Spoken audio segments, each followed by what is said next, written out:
So I wanted to thank the professors for, I see there's a lot of students here in the audience, and I know we were up against quite a bit of competition given the topic at the President's Lecture Series tonight.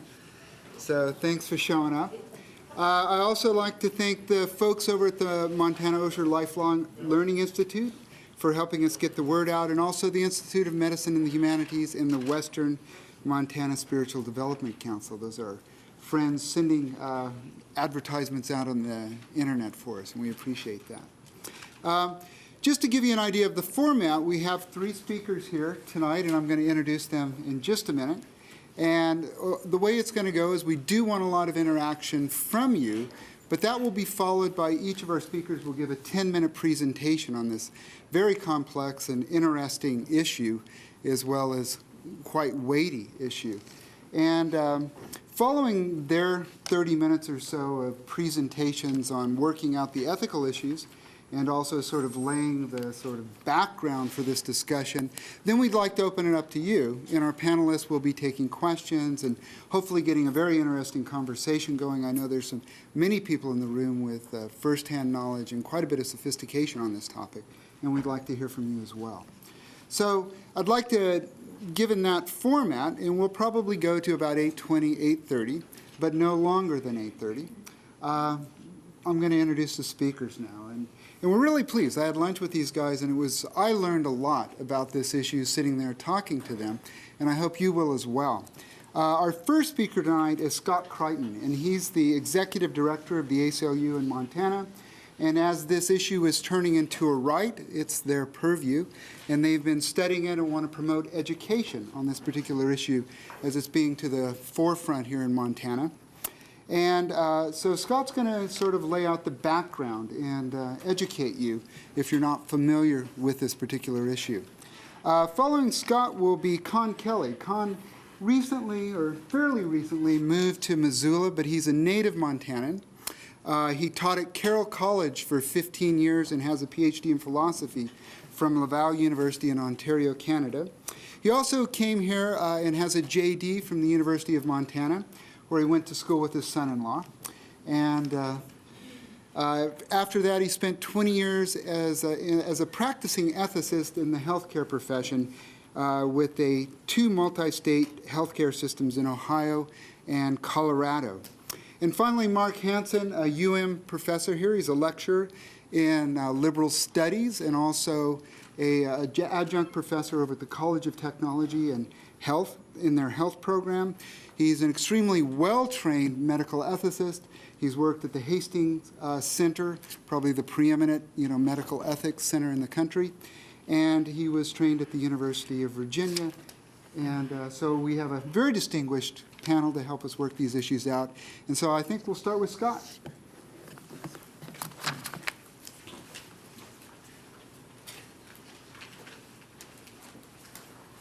Thank you, Dane, and thank you all for coming out tonight. It's the beginning of a conversation that is long overdue in Montana to talk about the choices that people have in their private lives about how they're going to embrace death, which is one of the few inevitabilities that we all face. The Baxter case, as it's been whittled down to one name for one person involved when it actually reflects the experience of several plaintiffs, several appellants, but an awful lot of people that never were in court, never have been in court, and hope never to be in court, but who have to deal with the exercise of their right at the end of their lives. All those people have something riding on Baxter. Baxter was a case that was brought on behalf of a terminally ill, mentally competent truck driver from Billings, Montana, and the physicians with whom he had worked. On his behalf, to be able to end the suffering that he was enduring after more than a decade of terminal illness.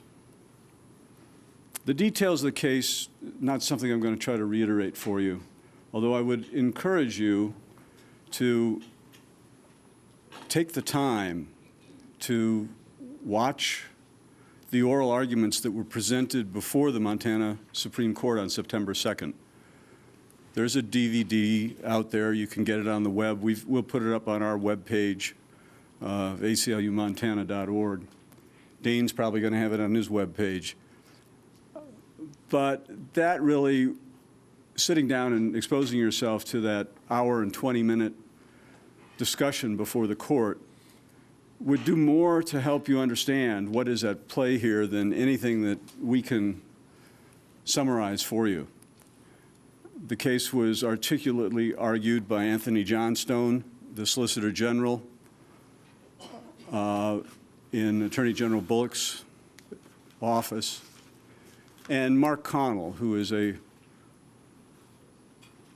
very bright attorney from Missoula, who, on behalf of Baxter and the physicians, on behalf in collaboration with a national organization, Compassion and Choices, brought forward the case articulating essentially this, that the decision to accelerate your death when you meet certain conditions of being terminally ill, being mentally competent, of being able to self-administer the lethal dosage, and having a cooperative attorney or cooperating physician that is working with you in this process, ought to be a private decision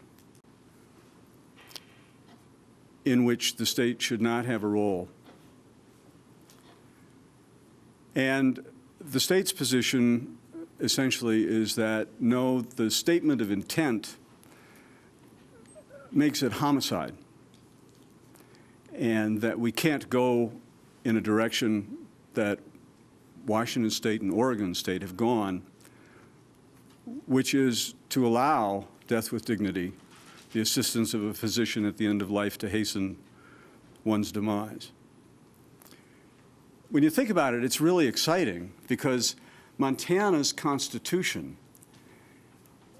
is a very enlightened document created by the people, debated by the people in 1972, enacted in 73. It did something that very few constitutions do, and that is it established a right to privacy, a clear expectation of privacy.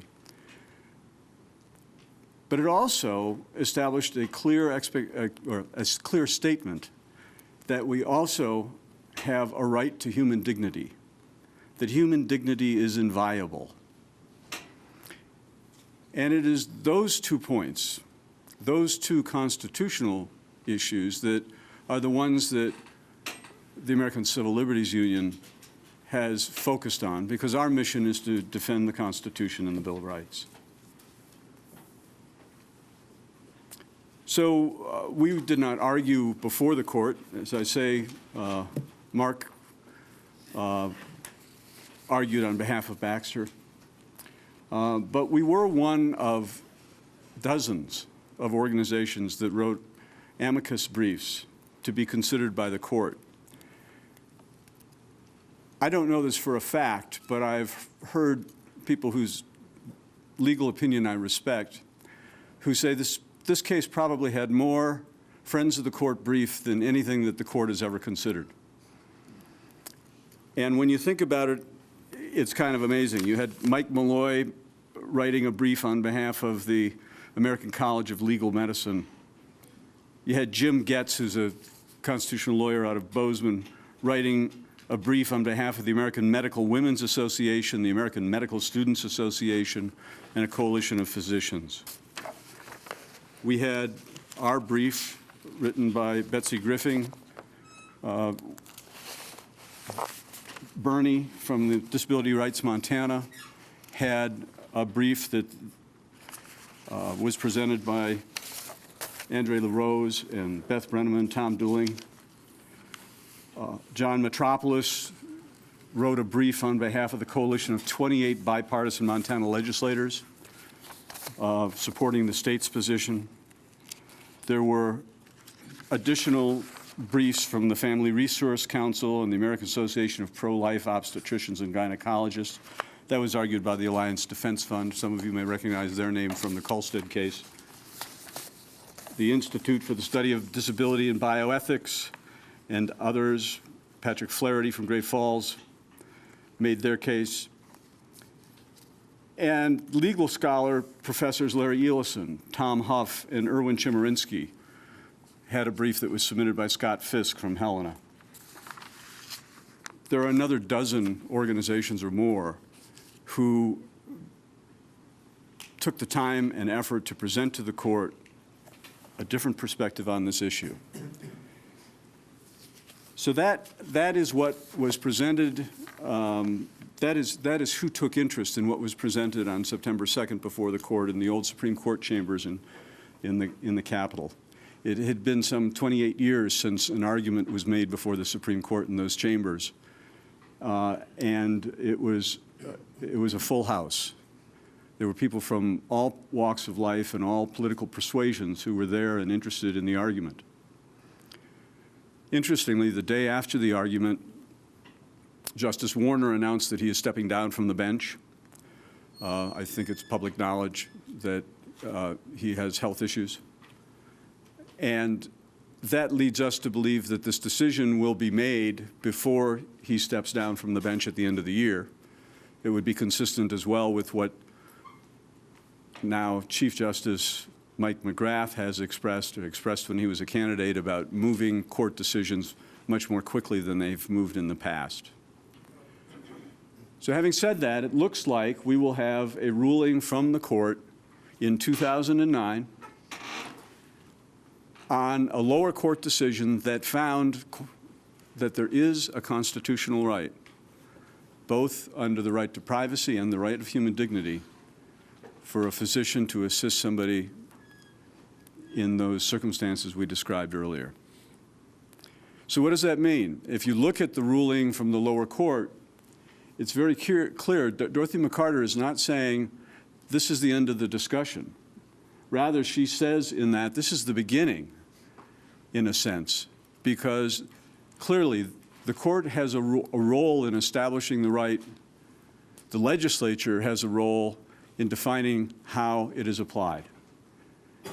So I think we can all look forward in 2011. Representative Barrett was one of the legislators who had legislation ready to go this last session. I anticipate that he may well be back, and regardless, I will all but guarantee you that this will be an issue that will be before the Montana legislature. And we at the ACLU think that it is essential for us to talk about death. It's something we ignore. It's something we run from. It's something that is all around us. And it's something we all must face. And so we're hoping over the course of the next 14 months to be able to help advance a public discussion that allows for all different persuasions on this issue to come together and to discuss and to learn from one another. What I have learned in the time that I've been engaged in this issue, and I have to say from, for a matter of disclosure, I've supported Compassion and Choices and their predecessor organization, the Hemlock Society, for a decade. Somewhere around the time when I turned 50, I started thinking about this and realized, I think because of people I knew who had gone through torturous, painful, grisly end-of-life medical scenarios, that I wanted to be able to have some say in my life if it came to that.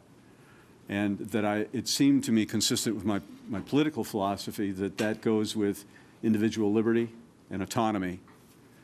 And so I don't come as somebody who has a blank slate about the issue. I have a personal bias that I had before I went to work for ACLU, probably. I'm not here to share my bias. I'm here to say that we all have something that helps us shape what we think about this issue. And I think this evening, I thank Dane Scott and the Center for starting the conversation in this most appropriate environment of the university. So I'll be happy to answer questions as I can, but I want you to understand that that's sort of how the argument is going to be framed going forward, in my mind, is that the legislature will have to make decisions about what the court finalizes in the coming weeks. And what we do in Montana, not for the first time, what we do in Montana may well shape what happens in other places in this country. The two states that have a law that permits this are Oregon, which passed a referendum by the people in 1994, and again in 1997, if I'm not mistaken, by a wider margin. And then just most recently, the state of Washington, which passed a referendum saying we, the people, want this as an option for the continuum of care that we have afforded us at the end of our lives. So I look forward to hearing what my fellow panelists have to say. I look forward to hearing from those of you that will speak up this evening. And I hope that this is a dialogue that turns out to be one that is productive so that the people we choose to represent us in 2011 arrive at an informed decision that respects individual rights while at the same time protects vulnerable populations. Thanks.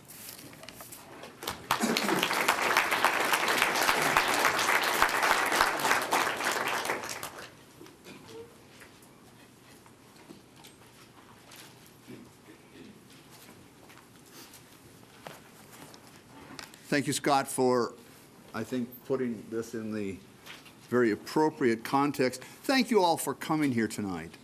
It really is exciting, and thanks to the Ethics Center for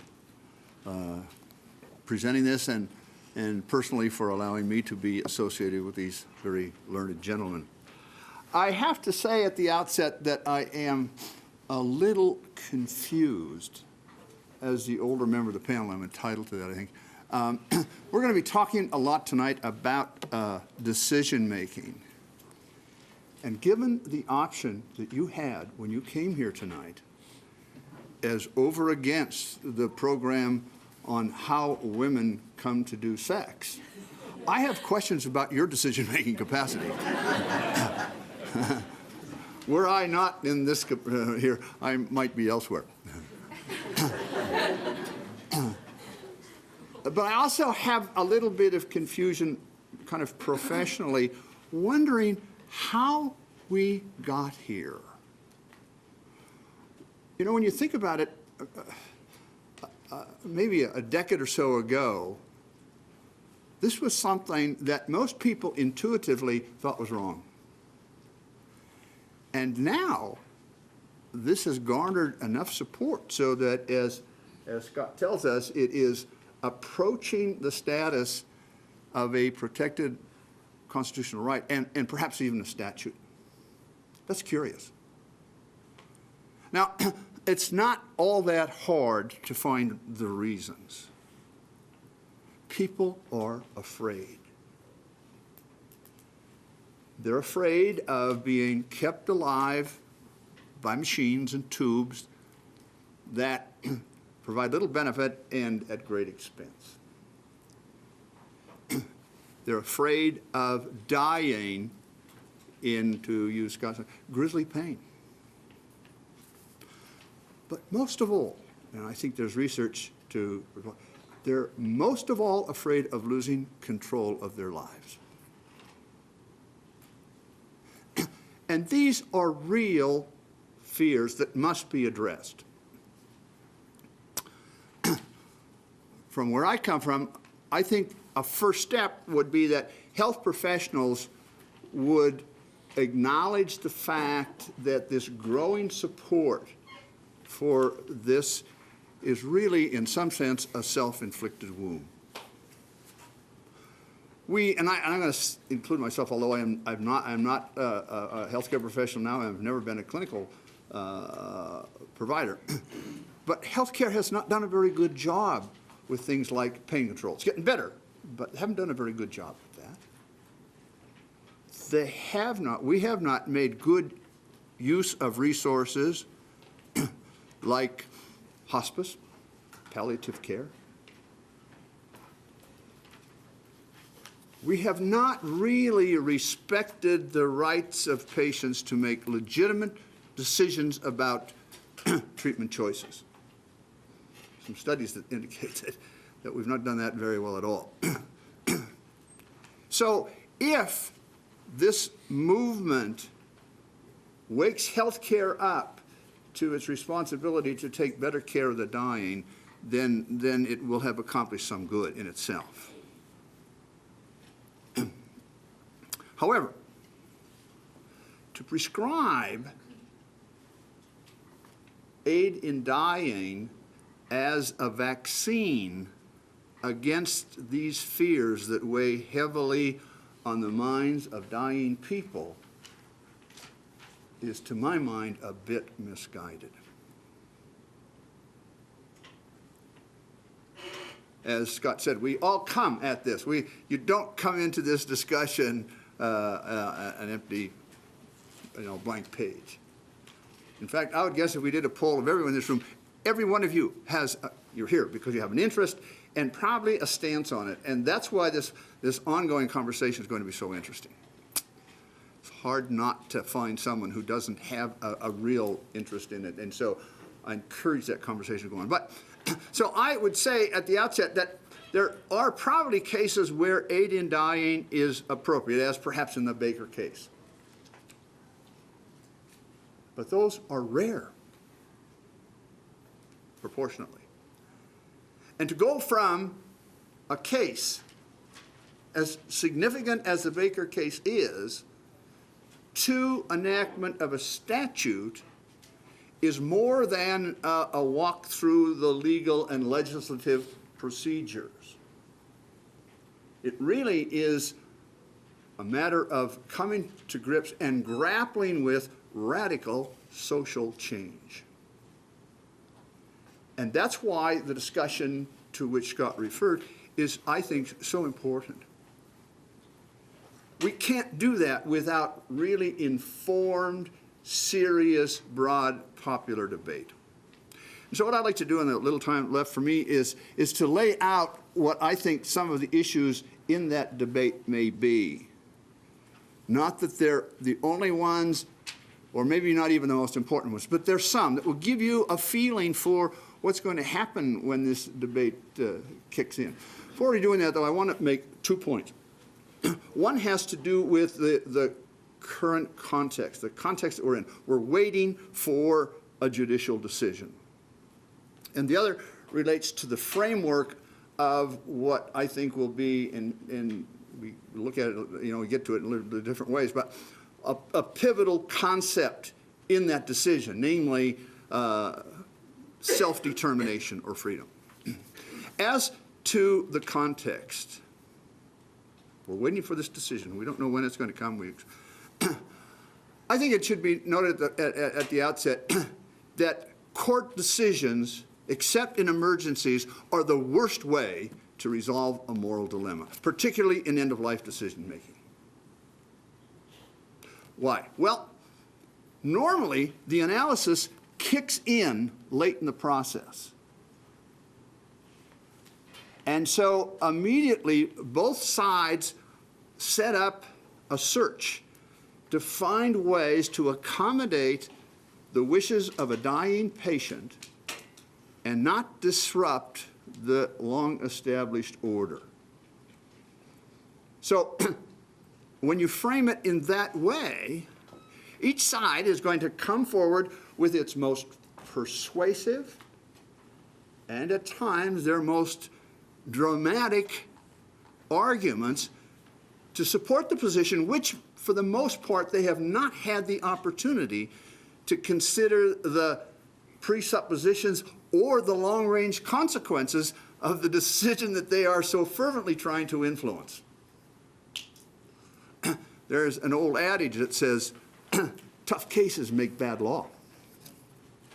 And so I think we should think about that at the outset. The other, as I say, has to do with this concept of, I'm going to call it, and parenthetically as we go through, this, we were agreeing before, so much of this question is going to be a matter of definition. It's interesting.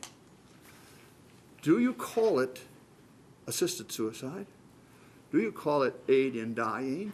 Do you call it hastening death? All those terms are just loaded with meaning. And when you use one or another, you're really kind of telegraphing kind of where you're coming down on the thing.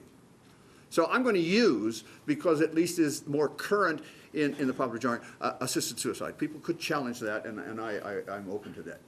But, and so the concept around that is the idea of, and the issue is autonomy. That's not just any legal or philosophic concept.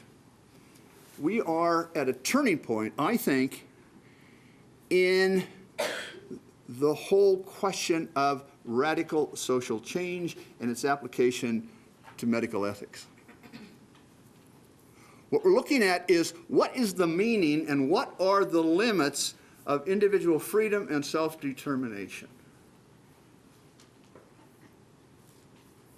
And actually, there are, at least and Scott, I think, is going to talk a little bit more about this, there are a couple of views of that are going to play out in this discussion. There is one view that we would, for want of a better term, call libertarian or individual autonomy.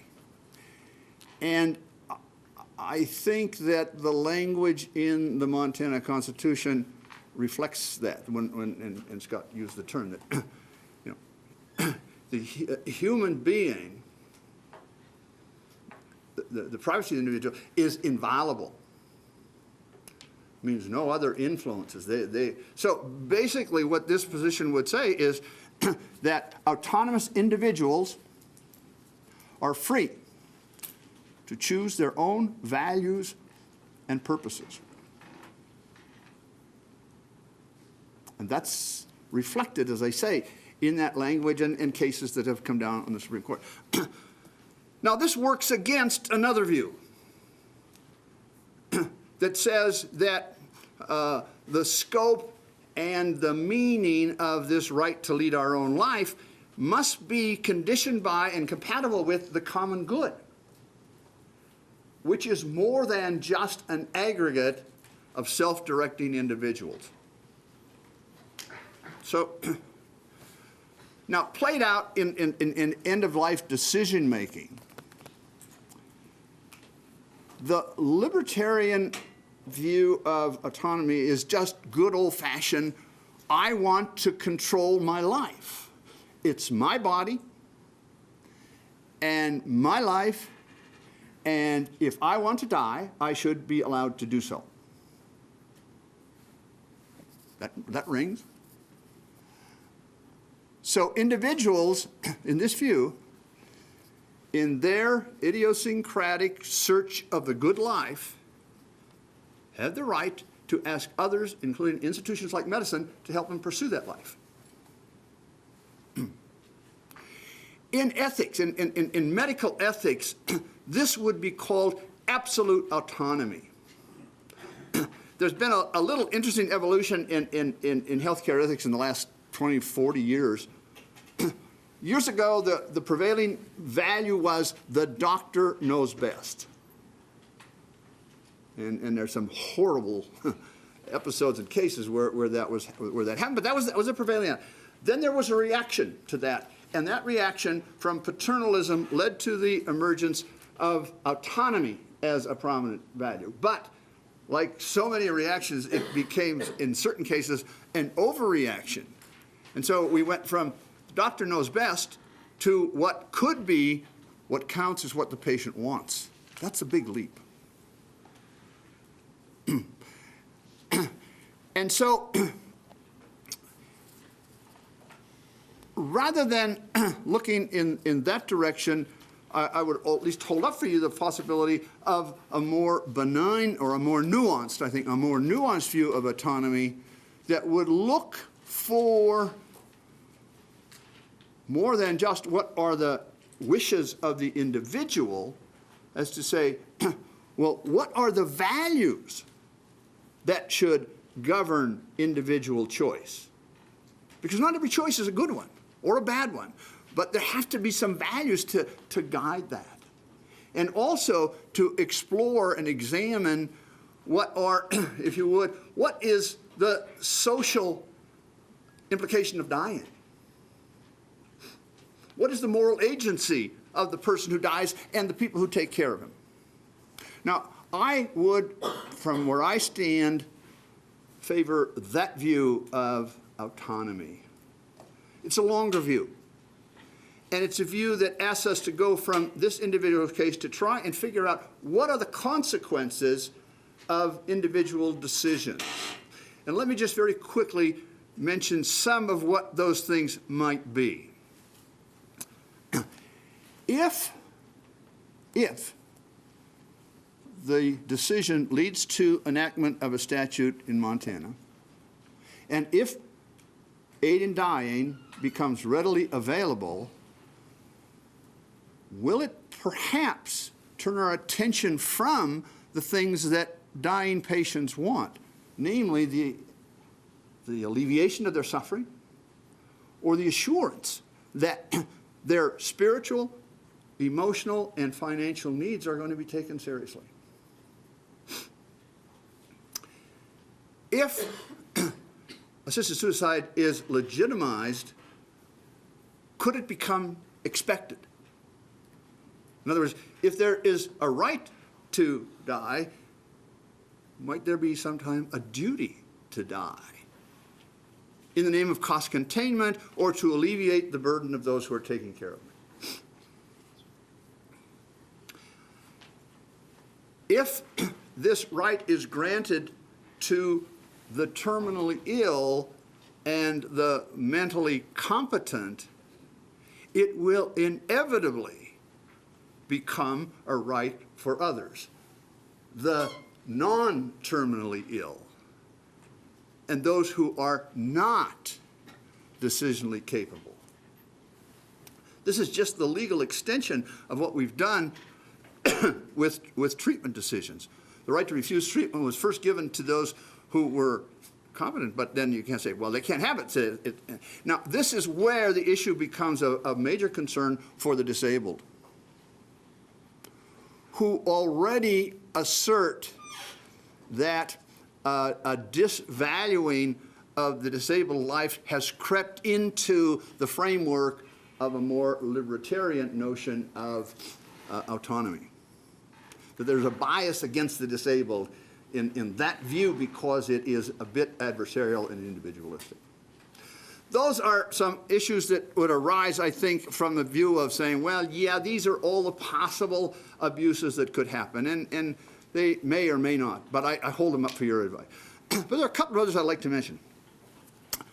Do you think it might be a misplaced priority for us to create a right to die when we have yet created a right to health care? That, to my mind, is a bit of a puzzlement.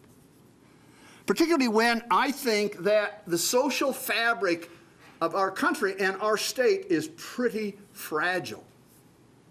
And I wonder if it's able to support it. Violence is on the rise.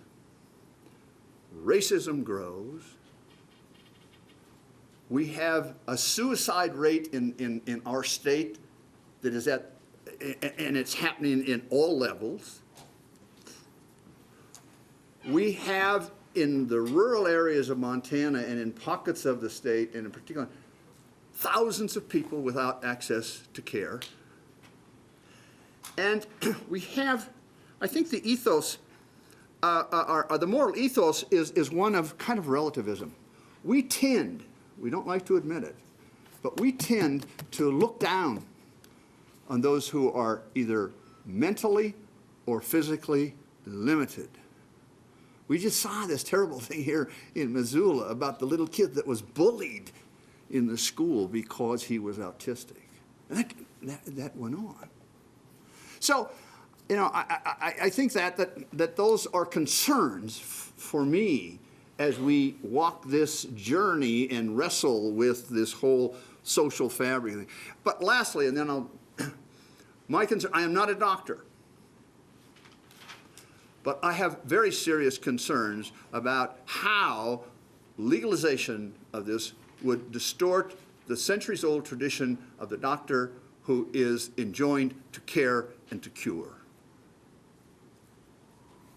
Society has given great power to physicians, who in turn swear an oath to use that oath or use that power properly. And if, at least in my view, if this legislation legalizes assisted suicide, physicians now are legitimated to be the abettors of suicide. And this is the other interesting, assisted suicide now is going to be a medical procedure.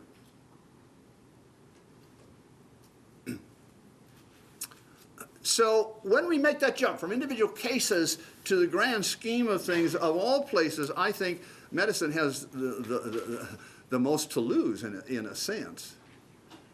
We've long said that the integrity of the medical profession is independent of what the law says or what the state says. So I think that I've spoken to physicians who are on both, and there are physicians on both sides of this. It's not clear cut.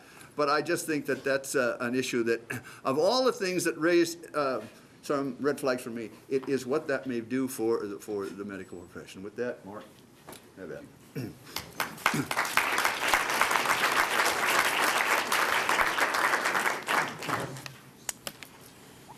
Well, I also want to add my word of thanks to Dane and for the Center of Ethics for inviting me and for hosting this discussion. And I'm honored to be here and happy to share some comments with you tonight. And thank you as well for coming. I guess personally, I would just say my own perspective on this has changed over time. I'd sort of long been an opponent of physician-assisted suicide in my own work. And Dane mentioned my background at the Hastings Center. I worked very closely with Dan Callahan, the founder of the Hastings Center, who has been a longtime opponent of assisted suicide, and he helped influence my views, certainly. But I've also come to be probably as close to the fence on this as maybe a person can be. I do see that these involve tragic choices and tragic circumstances, and that what American medicine at the end of life often or sometimes can put people into very, very difficult situations. And it's difficult as somebody who is, one, not a healthcare professional, and secondly, not had to face those, to really speak quite directly to the reality of that.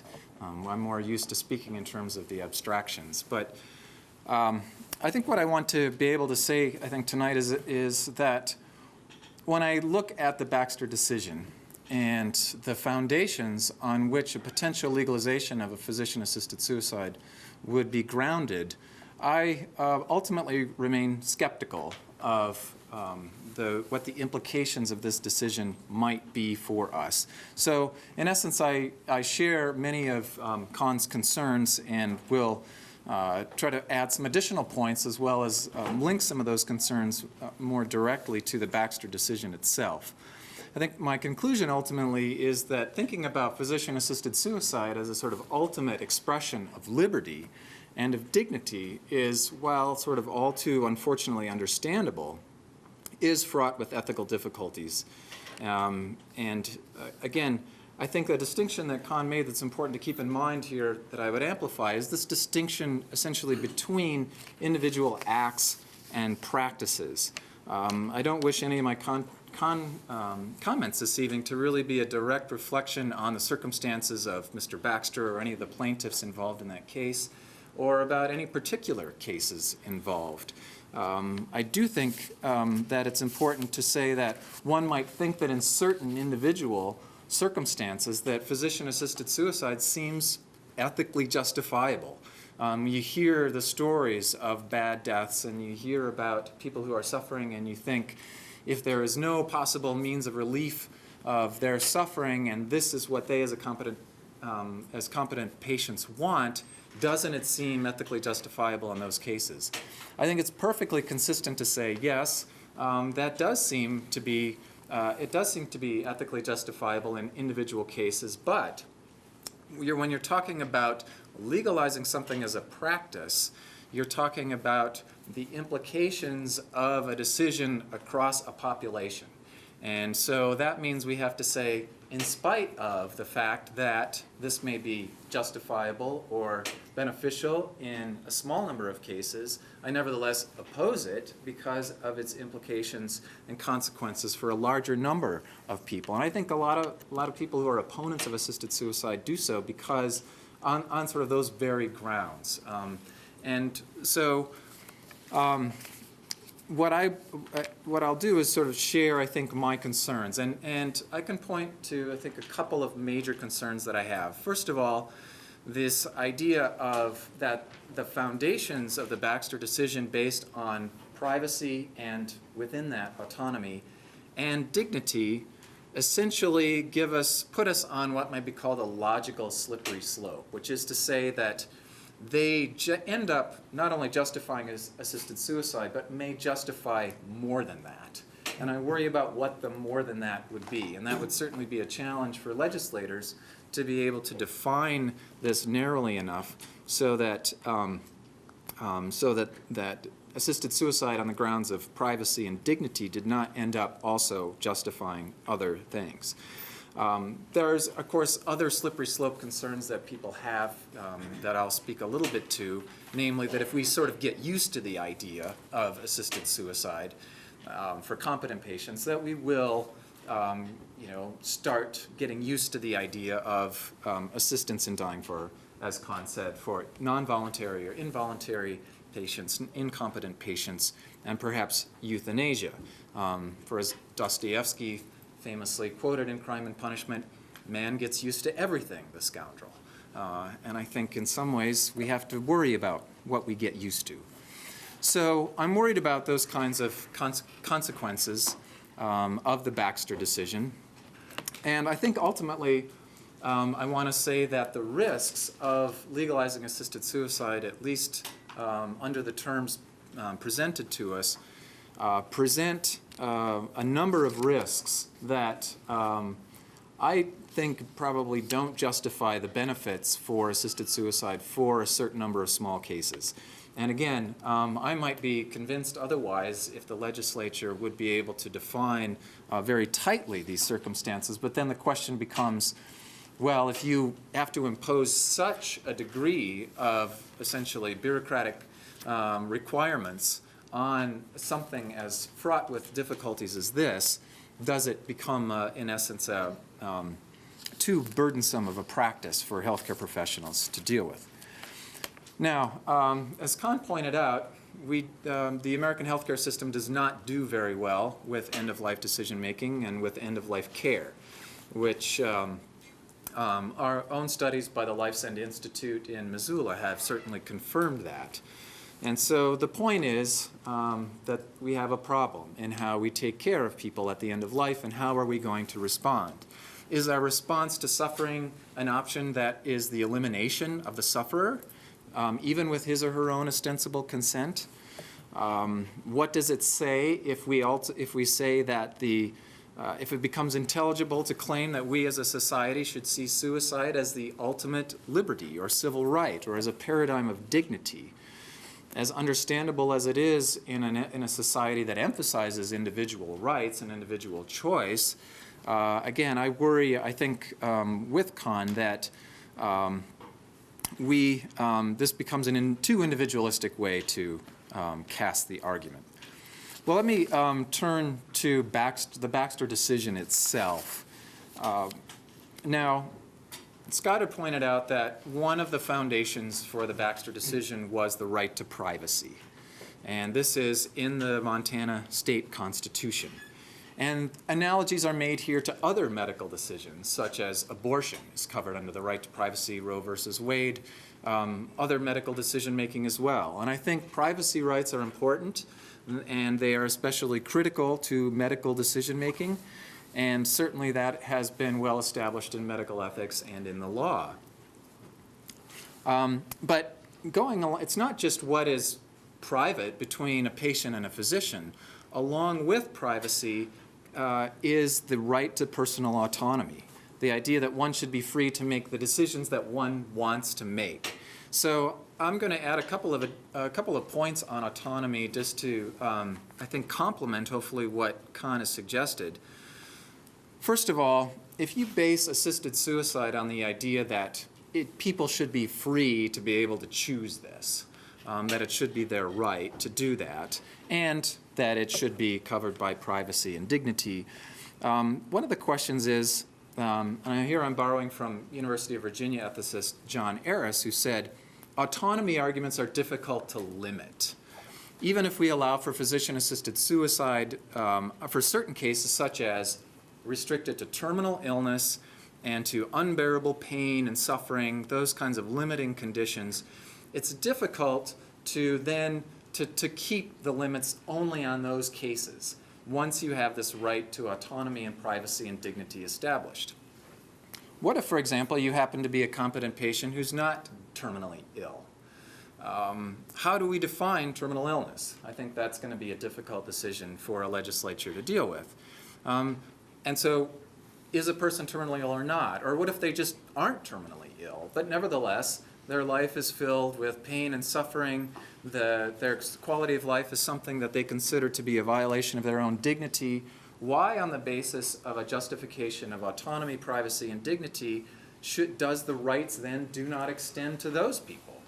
For example, there was a famous case in medical ethics of a man named Dax Cowart, who spoke in Missoula. He was a severely burned individual who was claiming the right to refuse treatment. Well, he actually wanted help in suicide, but the problem was he was so severely burned and disabled from his burns that had there even been a right to suicide, he would not have been able to take advantage of it because he couldn't use his hands. He didn't have the physical capacity to commit suicide under what essentially would be laws that legalize it. Now, if the justification is he wants it, he's competent, it's a private decision, and he considers his current life to be a violation of his dignity and his current circumstances, why then wouldn't somebody like Dax Cowart say, look, I don't happen to be terminal, too bad for me because I want assistance with suicide, you have to provide it for me anyway? Or what if he said, what if somebody who said, I do, I simply find my circumstances unacceptable, I want assistance. So would that, in essence, basically what I'm saying is, do the justifications for physician-assisted suicide based on the Baxter case also justify eventually practices such as active euthanasia? A couple other concerns I have about autonomy.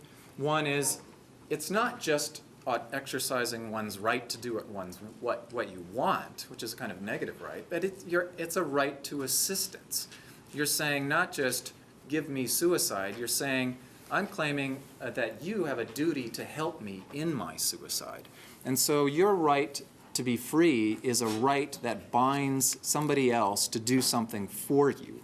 And I think it's the implication of that for the state, which is, I think, most difficult to accommodate.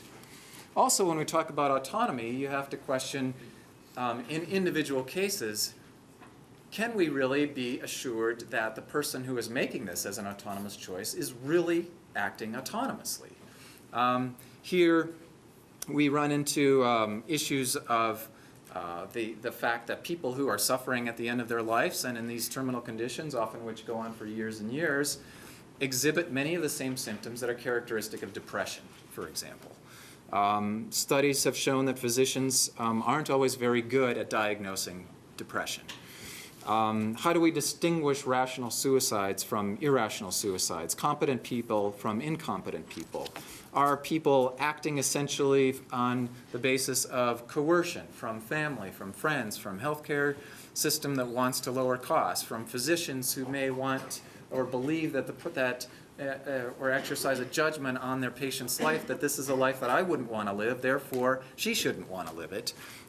These kinds of pressures, duties, other kinds of dynamics, the minimizing of competency, the potential for depression, I think all of us should be concerned about whether even assisted suicide for the competent individual making a free choice can be fully protective of patients who may have questionable competence.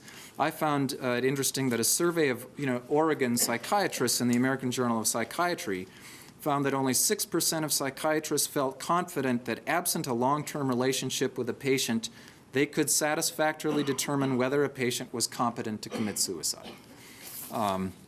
If psychiatrists are hesitant, what about physicians? And if a physician says you're incompetent, what about the patient who then decides to go to another doctor to be declared competent? So those are kinds of concerns that I have about privacy and competency. Now, the other aspect of this, of the foundation of the Baxter decision, is the right to dignity. And as I understand it, the Baxter decision argues that injury to the patients is that they would be denied the opportunity to die with dignity and without prolonged suffering without physician-assisted suicide. So I have similar concerns here about the claims of dignity. And I would just sort of maybe put a couple of questions to you in thinking about this. First of all, does the cause of the indignity that you're suffering matter? What is it that's actually violating this person's dignity? Well, that they have to live with a particular medical condition that they don't happen to like. Well, a lot of people in life, as part of the human condition, suffer conditions of indignity or violations to their dignity, whether that's living in an institution, the way they're treated by their employer who's exploiting them, the way that they're treated in a prison context, for example, the way they may be forced to live in another institution, such as a nursing home. We have lots of conditions of indignity, and how are we going to define that? And does the fact that your violation of dignity from a medical condition and the failure or inability, for reasons of blame or not, of the medical profession to be able to alleviate that indignity, do we really want to say then that that entitles you to have your life ended? And again, what about others who live in conditions that they also think violate their dignity? How will the Constitution, in essence, be enforced? And here, people who don't happen to be terminally ill, but perhaps believe that they have a right to dignity that's being violated by their conditions, why shouldn't that allow for suicide or some kind of state response for them? There are also various ways to describe or think about dignity. I find it's interesting. Compassion in Dying clearly has one way of looking at it.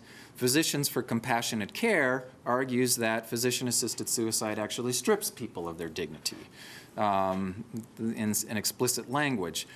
People who are living under conditions where they feel compelled to end their own life, that the law that in essence says, okay, go ahead and do it, you're unable to do that, is not itself an embrace or an endorsement of dignity, but rather undermines dignity. Okay, in just a few minutes, so we have some time for conversation, I guess what we're seeing here is that on the one hand, you have patients who are claiming they want, on the basis of privacy, autonomy, and dignity, to be able to commit suicide. Why doesn't the state let them? Well, the state in the Baxter decision listed some compelling interests that the state has in basically in protecting its citizens, and so we have to see do those state interests override an individual's right to assisted suicide based on dignity and privacy? Well, one of the state's interests is preserving life. Now, again, I think we have to, one of the things that we would worry about most with a law allowing for assisted suicide would be the protection of individuals whose life might be at risk. This leads us to the second point, compelling point for the state, which is, according to the Baxter decision, protecting vulnerable groups from potential abuses. The Baxter decision is rather optimistic. It says, potential abuses can be controlled by state law. End of sentence, end of idea. Well, if we consider, for example, I think maybe it can be controlled by state law. That's the unenviable task of state legislatures to figure it out.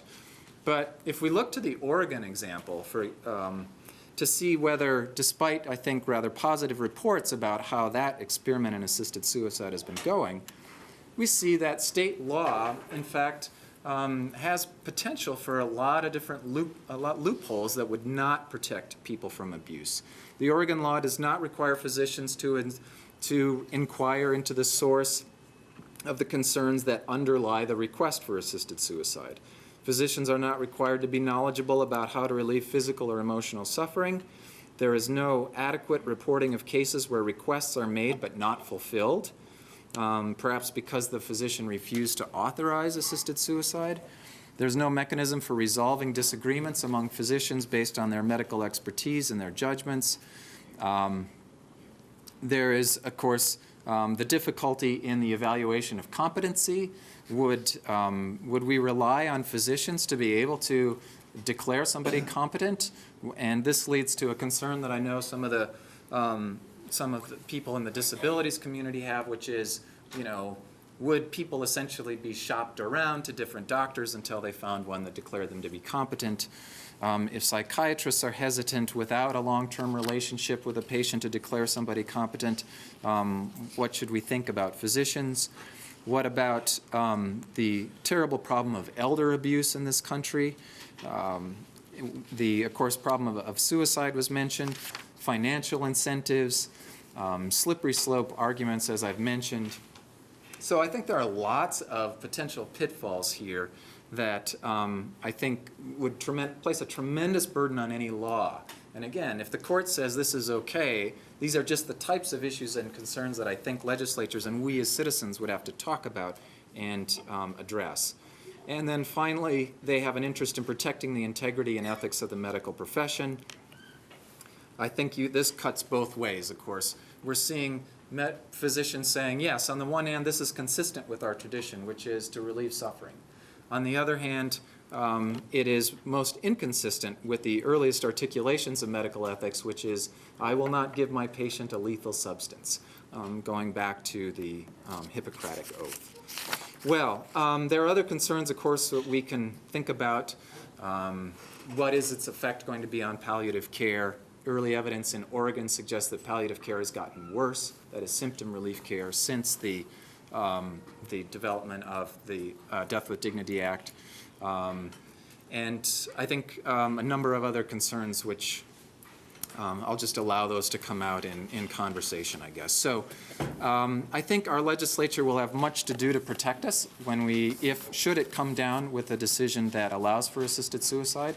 And I hope that, again, this will be a decision that will be carefully considered by citizens and by legislatures, keeping these particular concerns in mind. So thank you for your attention.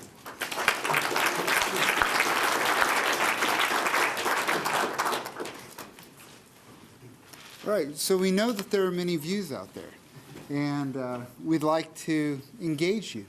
So what we'll do is, you can have comments, but if you go on for too long, I'll cut you off. But do pose your questions, make your comments, and so we'll just open it up to you folks. Yes, please. Yeah, I'd like to immediately comment on your comment that Oregon... You're being... yeah. Mark. Mark. Yeah. That Oregon's, there's evidence that pain relief, palliative care has gotten worse in Oregon. That was a study from about 1998 to 2004 during the Ashcraft deal where he was saying doctors are going to be jailed if they give pain medication. Since then, Oregon is actually one of the top states in palliative medicine and hospice care. And that really needs to be corrected. I appreciate the comment. That's a good point about, for those of you who don't know, Attorney General Ashcroft during the Bush administration had fought the Death with Dignity Act and trying to say that federal law having to do with the prescription of lethal substance should override state law. That's a good point, and I'm glad that was brought out. I think, I guess what I would suggest, not to, it's great if Oregon has great palliative care. I think basically what I would just say is, point well taken, although one should still be concerned whether you're starting from the top or the bottom, what is the effect and what is the trend going to be on palliative care once assisted suicide becomes one of the options. There's a question in the back. Mark, I think you're very eloquent. If I had somebody suing me for something, I'd like to have you, because I think your intellect gives you you know how to research and all that. But I think that your youth and inexperience, you've never been close to people who are dying enough that I don't think you understand what people think when they get to that point where they really want to leave this life because they need to. Well, the question was that there needs to be a comment, actually, was that you need to be close to people that are in that situation at the end of life to really fully appreciate maybe not the logical issues, but sort of the immediate issues. Did I get you right? Close? Yeah. Logic doesn't fit everything. But we Logic can- can explain many things, but it doesn't fit how people are feeling when they're dying. I've been around that quite a bit. Yeah. And maybe Mark and Con could respond to this. Quick response is, yeah, I mean, I haven't been around it in any kind of systematic way. I did take care of my own mother dying in hospice from cancer, so I do have some experience of what it was like, but what I also discovered was that she had a physician who was compassionate, competent, she got good care, promised her that she would never experience pain. She had pancreatic cancer. And she didn't. She had a very good death. Now maybe that, I recognize that there are a small percentage of patients who are going to suffer tremendously, and I have not been around intractable pain. I guess I would make 2 points. One, there's a value in both perspectives when it comes to public policy. It's valuable to have the perspective of those who are close. It's also the case that the experience of those who are close is not the experience of those who can see it in a broader population, more, you might say, objective point of view. So I think there's value to both inputs on the debate. You say the experienced and the inexperienced on that particular front. I guess I've lost my second point. So, Does any of you, Scott, or? Well, I think what's important to keep in mind that what I really think the court is going to be debating is the interpretation of privacy and the interpretation of human dignity. Privacy has been well established in other case law in Montana when it comes to the primal relationship between an individual and their medical care provider. Dignity is less well defined in case law, is my understanding, but the court was clearly asking questions about whether or not the fact that Section 4 says the right of human dignity is inviolable, period, is only a predicate to, as it applies to people in terms of discrimination and equal protection under the law. Does it stand by itself? Does it stand only in relation to those other two parts of the same segment of the Constitution. And whether the court goes to that or not, they have been given the invitation to go there. They could decide, they could punt on this case, and but they could also rule on behalf of dignity. They could rule on behalf of privacy, both. And I think that that's what's important in terms of the continuation and the continuum of understanding how our rights are perceived by the court in our Constitution. There has been a real push from some who would really don't like the idea that we've got this privacy underpinning, because the cases we're talking about that they've gone to protect the rights of people for are cases that deal with private consensual sex between people of the same sex. Because it gets to the right of a woman to choose whether or not an abortion is an option for her in her medical care. We don't get to these questions, these questions don't arise around the simple. They arise around the complex. And so we should not shy away from the fact that there are people in our society that want to avail themselves of this right. They know they're dying. They know that they're in acute pain that cannot be remedied through further medication. And one of the concepts that was argued before the court talked about the dual intent of drug prescription, where a doctor understands that they're providing you with an increased dose of a drug that will lessen your pain, but it'll also hasten your death.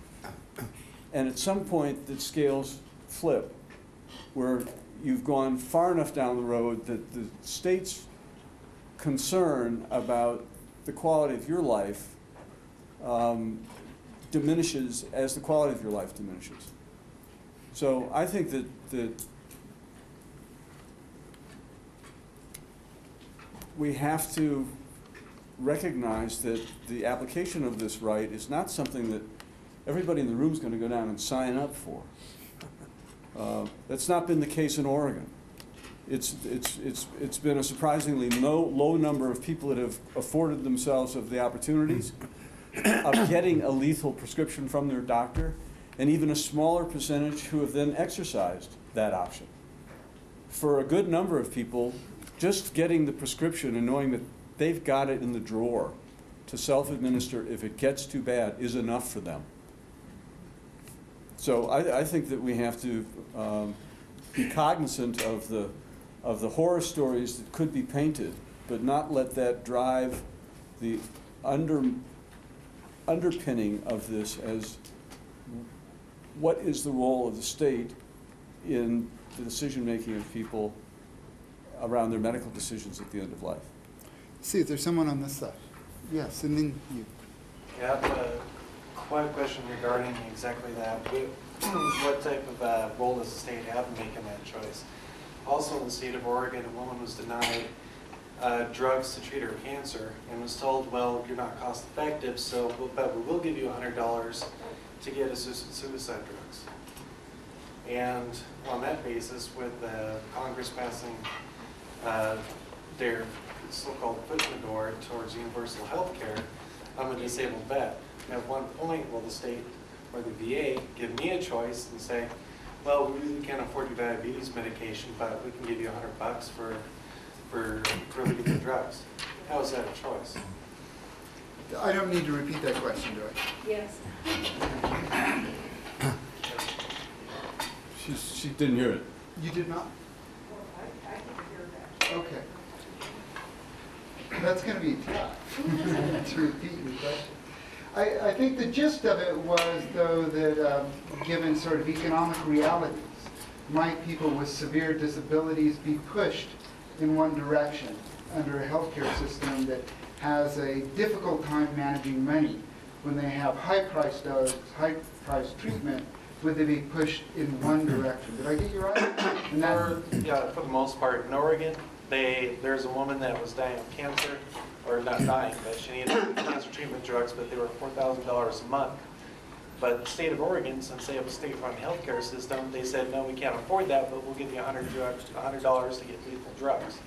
And I'm a disabled vet and have diabetes, and I'm treated by the VA. So at what point, especially with Congress passing their healthcare bill, if that goes into law, then is the state going to be giving you a catch-22 type decision where they won't give you the drugs to help you, but they'll give the drugs to kill you? So what type of choice do you have at that point? Do you want to start with Scott over here? Well, I think that I've heard that reference made of the case in Oregon of a cancer treatment being turned down for somebody. I've also heard that that was an experimental protocol that she was asking to be reimbursed for, and that it was a questionable But shouldn't that be your practice. Well, look, I think that the more important thing that you're getting at is what is clear, is that we have an abysmal system for delivering health care. That needs to be remedied. I don't think there's anybody who disagrees with that. The question is, do we delay any discussion about end-of-life decisions until we come up with the panacea for having a medical system that is driven by profit that can then help persuade political decision-making about what gets covered and what doesn't? Those are two different questions. And whatever we come up with for healthcare reform, we need to look after the interests of veterans. We need to look after the interests of people with terminal illness. We need to look after the interests of people with disabilities and people who are economically disadvantaged. To make arguments that some of those populations don't matter would be, I don't know anybody who would make an argument to the contrary. But we shouldn't confuse the two. We've got decision-making that goes on every day and will continue whether Congress passes reform or not, that people have to deal with in the present tense around their conditions. And that's the urgency of what is before the court, and that is the urgency of what the legislature on a state level has to deal with regardless of what reform comes forward from the federal government. Did any of you comment? Or? No. Okay. You had a question, yes. Well, I was disappointed in both of the ethicist arguments because you both managed to completely ignore the person who's at the focus of the argument, the person who's dying. You both wrote this off right off the bat, started talking about all the consequences that could happen otherwise. You need to focus on the person who is dying, who cannot get relief from their pain, and who needs help. And I think you clearly signified where you come from by the fact that you call it assisted suicide. Nobody who understands what's really being talked about here calls it that. It's always signified that you don't understand what's going on if you call it assisted suicide. And your arguments were just a litany of slippery slope things. You know, if you could take the same kind of concerns and talk about it in terms of the invention of the airplane, for instance, and you can imagine all these horrible things that would have happened, and we never would have had an airplane. You know, it took somebody who focused on what the issue was and stuck with that. Now, I had a friend of mine die this last year who couldn't get relief from her pain. And she was forced to have to starve herself to death or not drink. And she was in pain that could not be alleviated because she was allergic to all these drugs. The state would not be able to execute somebody like that. For instance, the state could not say to somebody, we're going to execute you by forcing you to starve yourself to death or dehydrate yourself to death. And oh yeah, you're also sitting in constant excretion because your cancer is now coming out through, your excretions coming out through your vagina all the time. This person was absolutely miserable all the time and could not be helped. The state would not be able to execute somebody like that. It would be considered cruel and unusual punishment. If you're going to be an ethicist, you need to focus on the person who this is designed to help. And the statements that have been given in the Oregon law are designed to limit it to that very specific person, and it's not realistic to just stretch it out to the whole world the way you both did. Well, yeah, you get a chance to defend yourself. Okay. No, I appreciate your comment. My point was to say, to go from the individual, which probably will be addressed in the decision, to the consequences of broadening it out to the wider population.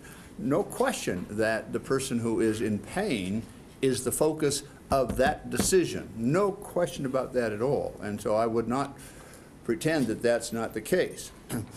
However, I would like to make the observation, and this is not in any way to deny your thing. I have not been in that situation as you have with your friend.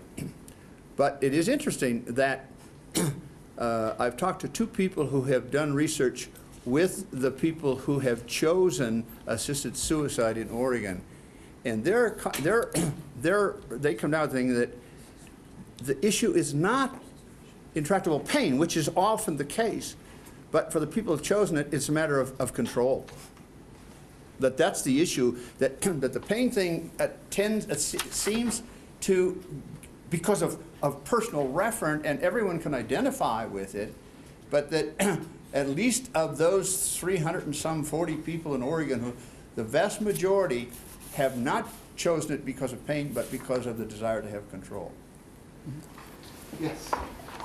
If you would go into any nursing home in Missoula right now, you would probably find at least half the population on some sort of antibiotic or some other form of life-sustaining drug.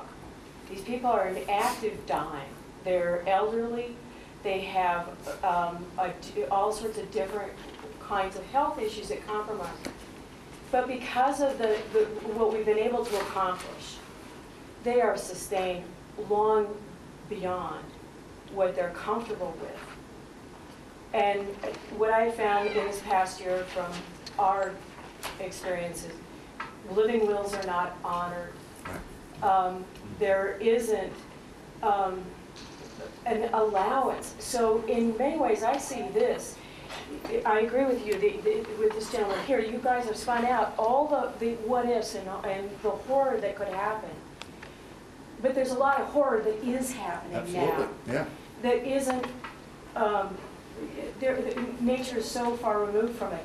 And I would like to add one other point, that the Hippocratic Oath that we all swear, doctors took this marvelous oath, and all we talk about is do no harm. That oath has other ingredients to it. Be just, be fair, do good. And those four are to be balanced in a decision. It isn't just do no harm. Just in response to the last two comments. Look, I understand that, and as I hopefully maybe didn't make clear enough, that there are certainly cases, individual cases that are horrendous, and I would be the first to be able to look at many of those cases and say, physician-assisted suicide seems like the ethically right thing to do here. It's not a matter of ignoring the patient. It has to do with making sure that changes in the law are going to essentially meet the state's obligations, and that the basis for those laws don't essentially open us up to more problems than they solve. We're talking about the state's obligation to protect life and to protect people. We have a right to those kinds of protections from the state. We don't have a right to fly. We have a right to expect certain kinds of protections from the state. And so I guess, I don't know, I guess I'm a little bit troubled at the idea, maybe it being sort of thought that I'm not compassionate about the individual. I think that I have a tremendous amount of compassion for that. I think, again, what I'm trying to do is to tease out what I think with this particular decision, namely the ethical implications of the Baxter decision. What concerns does it raise for everybody? Because we all have to live under this law. Dane, If we could get a student, is there any young students out here that have some issues? Dane, Yes. let me just add one thing, and then go there. I think it's the point that you made about the language of, that people who know don't call this physician-assisted suicide, it is, I don't want to be trivial about this, but I think it frames the argument and in a loaded way when the phrase can be used without being challenged. And I think it's important that Oregon and Washington aid in dying laws explicitly state that conduct under the law does not constitute suicide, assisted suicide, mercy killing, or homicide. Further, a Washington state judge refused to allow the words physician-assisted suicide on the ballot measure, characterizing the term as, of suicide as being loaded. So I think that it is important that we, just like instead of talking about disabled people, we talk about people with disabilities. If the distinction is lost on you, we need to spend a little more time talking about language. But I think it's important that what we're talking about in these instances are deaths that are imminent, that are inevitable, and that are close at hand. And it's just a matter, it is a matter of timing, not outcome, that we ought to be focused on. So is any... Let me just go to that, because I know that, as I said earlier on, definition and language here is very important. And it is curious that Washington State has made that point, because there was a federal case in Washington where the thing was decided on calling it not calling hastening death. And that's been disputed all over the country. So that the language itself is really hard to get a handle on. Do you call it aid in dying? Do you call it assisted suicide? Do you call it hastening death? I do think it's going to take some discussion around the definitional things. And you know, I do worry that there's a kind of a logical sleight of hand when you use hastening death, because the doctor who decides not to resuscitate a person is hastening their death. So I'm still looking for some student questions. Yes. I am just wondering, I had the privilege of listening to Mr. Hansen debate last semester with Bob Liston, a member of the disabled community, and I appreciated that debate then, and I appreciate it now. But I'm wondering, maybe you can even answer this, why this debate now? The decision, I think, from the judge in the district court was in December 2008. So why did the ethics lecture decide to do this now? Oh, because of the timing. These guys, because it's imminent, right? There will be a decision, at least we think, coming up. And so I think, like with Scott, it's the general idea is that the people in Montana need to have a civil debate about these very important and complex issues of great emotional, I think, you know, complexity and weight. And so I think with Scott and with Humanities Montana, I think we'd like to, you know, have a good dialogue like we're having tonight. And I do appreciate the civility of the dialogue, I think, here. I thought you were going to mention the fact that when I debated Mr. Liston in that class, I was defending physicians' aid in dying or assisted suicide, whatever you want to call it. So you thought, why did you change your mind since last time? I did wonder that. Yeah, I feel a bit like a sophist. I could have said to Dane, which side do you want me to argue? I'm on the fence on this one. And again, because I do see compelling arguments on both sides, these are tragic choices. And any policy that we make is going to have, for certain individuals, maybe hopefully a small minority, tragic consequences simply because this is not a perfect system. There's no perfect safeguards in the event of a law, and there are tragic outcomes and very difficult and bad outcomes in the event that we don't have a law legalizing it. I recognize the tragedy involved in this. This is what makes it a moral dilemma. There are competing obligations, which is why we have reasonable people on both sides of the argument. So here, for Sally Mock's class, I was basically participating in an exercise, but here I'm just suggesting some concerns that we might have about the law. There was one, we'll have two questions, and both of you in the back have been waiting very patiently. So the man on the right? Yes. I wanted to hear from Go ahead. Mark. Speak up. Well, I didn't want to talk about my own experience, but I might offer a bit of perspective for those of you who are interested in the issue, and I commend that, but may not know about the law in Montana.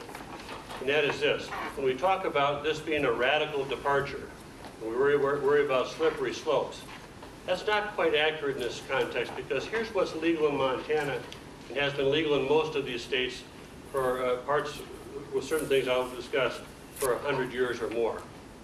We have a long common law tradition in Western civilization allowing a person to make a decision for himself or herself to refuse medical care, even though that will kill them, even though they will die anyway. We entrust that decision to the individual. We secondly, over the last few decades, we've had court cases that have recognized throughout the United States that people have the right to discontinue medical care that has already been provided. We call it pulling the plug. We decide the individual, it's his life, his death is involved. He should have that decision for himself. This is also involved with these do not resuscitate orders. If an individual says, I know I'm about to die, I know if you don't apply this medication to me, or you don't cut off this diseased limb, or you don't provide this other therapy, I will die. That is my choice to make. I should be allowed to make it.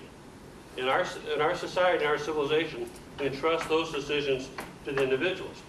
We go beyond that. In the Montana Rights of the Terminally Ill Act, we recognize, and the physicians are required to respect, a patient who says, I'm dying, I insist I want to die through lack of nutrition and lack of artificial hydration. So even though the doctor says, we've got to pump these fluids in you or you're going to die, the law says that the patient says, I'm prepared for that, we have to respect that choice. We also have two other procedures that are implicated here.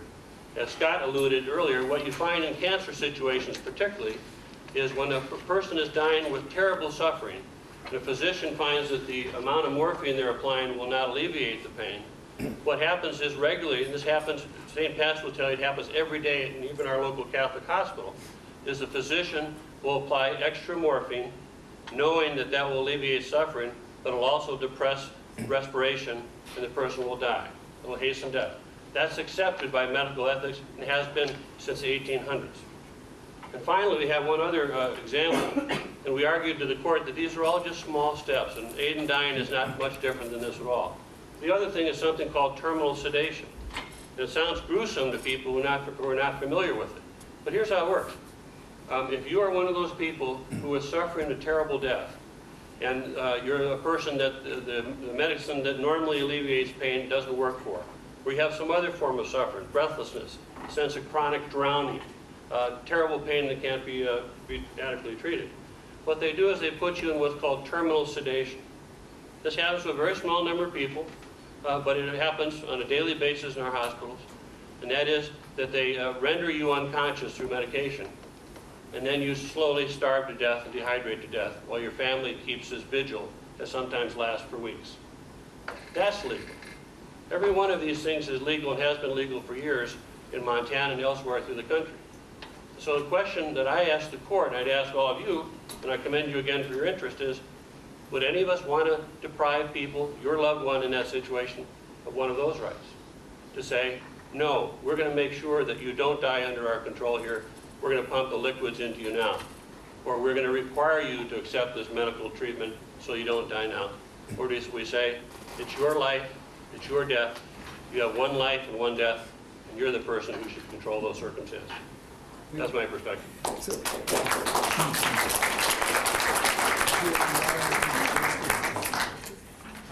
I'll give a quick response. Those were arguments that were made in the Second and Ninth Circuit Court before the United States Supreme Court, that there is no distinction between removal of life-sustaining treatment and assistance in dying or assisted suicide, and that there is no difference between increasing the morphine drip that would hasten death and, again, assistance in dying.